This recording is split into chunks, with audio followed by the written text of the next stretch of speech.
there seemed to be some Russian strategy involved in having Bernie Sanders be the candidate to run against Donald Trump when we know that there's been Russian influence in favor of Donald Trump. What does that tell you? Ali, it's very concerning. Some of us have been sounding the alarm for years that our nation is still vulnerable to Russian interference. Here's what we need to do. First, we need to actually pass election security legislation. There's legislation to make sure that foreign agents can't advertise on social media, that we have paper ballots. Mitch McConnell has held that up. Now we really need to pass that. Second, I believe that intelligence officials need to come to the House of Representatives and have hearings and brief the American public on what the threat is without getting into classified information so that people are aware of the disinformation that we may face. What do you make of the fact that the president seems alarmed by the fact that the director of national intelligence and others had a briefing with members of Congress that suggested that Russia's back in the game? They never stopped being in the game after the 2016 election. And the president's response to that wasn't, let's get a task force together, let's solve this problem. It's Democrats are going to use this against me in the election.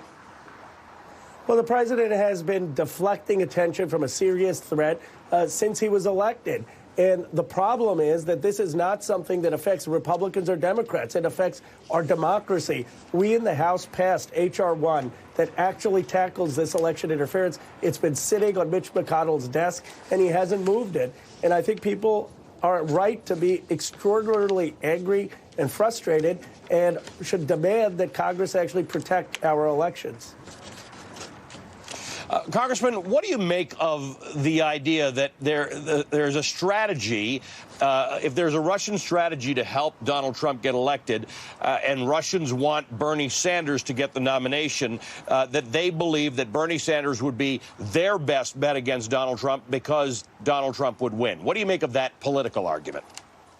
I don't think Vladimir Putin is smart enough to have that kind of complex strategy. I think what they are doing is just trying to sow discord in American democracy. And what they're trying to do is have misinformation, try to cause doubt in our electoral process. There is a fix for this. We could have paper ballots. We could have election security. We could have better laws and coordination with social media companies to prevent foreign actors from having disinformation campaigns, to prevent them from advertising. The problem is that Congress isn't acting. The Republicans aren't acting. And that's what we ought to be talking about. How do we prevent this? That's what Bob Mueller warned us about.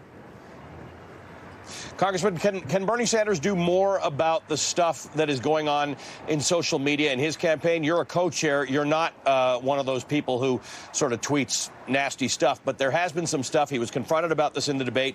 He said it's not, it's volunteers, it's people he doesn't want. If people are hostile on social media, he wants to disavow himself. But it's actually some people who are in the campaign, many of whom are paid.